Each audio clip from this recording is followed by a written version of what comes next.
Эрүүл хүнс ийм хямдхан гэж юу? Эсгсэн байцаа болон эсгсэн ногооны 9 жороо хүлээн авна уу? Хамгийн чухал дүрм нь ногоо эсхийг шил болон хэрэглэгдэх багц хэрэгслээ маш сайн угааж ариутгасан байх ёстой. Эхлээд цэцэгт байцаа эсгэцгээе. Цэцэгт байцаагаа сайн угаад цоотой усанд хийж ариутгасны дараа хэрвээ шаргалсан гэмцэн хэсэг байвал авч хаяж цэвэрлэж бэлдэнэ. Цэцэгт байцаагаа идэхэд тохиромжтой хэмжээгээр жижиглэж хуваагаад луван саримсаа хэрчиж бэлдэнэ. Шилэндээ байцаа луван саримс гэх мэт давхарлаж хийж сайн жигжиж дарж өгөөрэй. Цэвэр усанд давс, куркумин, карри, паприка хийж утгаж өгөөд цэцэгт байцаан дээрээсээ хийж дүүргэж таглаад 3-5 хоногийн дараа эсэж бэлэн болно. Одоо байцааг уламжлалт аргаар өөрийнхөө шүүсэнд эсгэцгээе. Байцааны гаднах навч болон голыг нь авч цэвэрлээд нарийн хэрчин луванг том өрөөрөөр үрж бэлдээрэй. Байцаан дээрээ луван давсаа нэмж хийгээд шүүсийг нь сайн ялгарлан бадж өгөөрэй.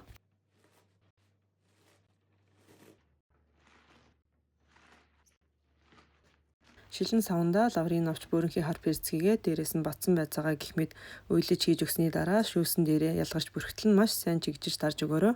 Эсгэлэн байдлаас хамаарат 3-5 хоног тасалгааны хэмт байлгаад эсэж бэлэн болно.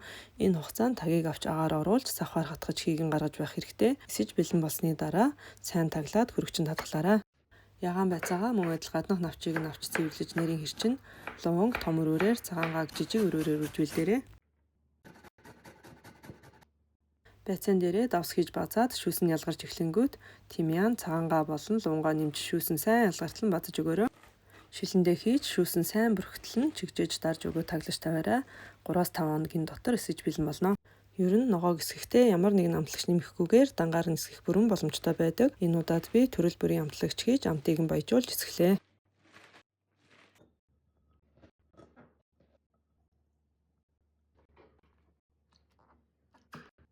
Байцааг улаан манжинтай амт эсгэх нь амтны хувьд баялаг болгох бөгөөд шимтгийлэлээ хөгдөж илүү байдаг. Мөн адил байцаагаа нарийн хэрчин улаан манжингаа том өрөөрөөр үрж бэлдээрэй. Байцаандаа давс нэмж базаад шүүсэн ялгарч эхлэнгүүт улаан манжингаа хийж шүүсэн сайн алгартлан базж өгөөрэй. Шилэн савндаа лаврын навч бөөрөнхий хар перц батсан байцаагаа үлээж хийж өгөөд шүүсэн дээрээ бүрхэж сайн алгартлан чигжиж өгөөрэй. Таглаж тавиад 3-5 хоногийн дотор эсэж бэлэн болно.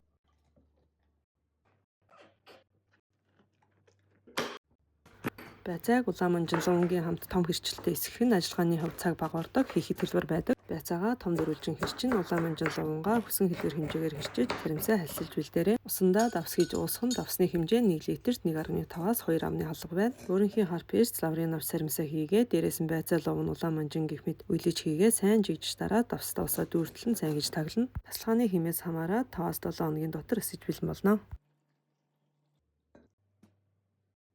Цагаан луван болон улаан лувангаа хүссэн хэлбэр хэмжээгээр зүсэж холж бэлдэнэ. Усандаа давс хийж уусгана. Шилэн савндаа саримс болон лувангаа хийж дээрээс нь давстаа усаа дүүртлэн хийж өгөө таглаа тавиарай. 3-5 хоногийн дотор эсэж бэлэн болно. Эсэх явцад тагийг үе үеийн голгож хийгэн гаргахыг битгий мартаарай. Ногоон холуу эсгэцгээе. Хулуугаа нарийн нурт хэрчиж бэлдээд шилэн савндаа саримс укроп ногоон холуугаа чигжиж хийгээд эсгэлтийн үйл явцыг дэмжихийн тулд 1 амны халууг эсгсэн байцааны шүүс нэмж өгөөд давстаа усаа дүүртлэн хийж таглаад эсгэнэ. 3 хоногийн дотор эсэж бэлэн болно. Шар хулуу эсгэх арга нь ногоон холуутай яг адилхан хулуугаа хүссэн хэлбэр хэмжээгээр зүсчиж бэлдээрэй. Шилэндээ бүх ногоонуудаа чигжиж хийгээд дээрээс нь бахаа эсгсэн байцааны шүүс нэмээд давстаа усаа дүүртлэн хийн. Эсгэх явцад тагийг онгойлгож хийг нь үе үе гаргаарай. Хамгийн сүүлд махта сайхан зогцдог улаан сонгонд даршлая. Улаан сонгоноо хагас цагиргаар нэмгэн хэрчээд шилэндээ чигжиж хийн. Лаврын навч бөөрөнхий хар перц саримс мөн давс сахар 9% огсоос нэмж өгөөд дээрээс нь буцалсан ус хийж сайн таглаад сэгсэрч өгөөрэй. Тасалгааны хэмт хөргөөд хөрснийхэн дараа шууд хөрөгчөндөө хийж 30 минут байлгасны дараа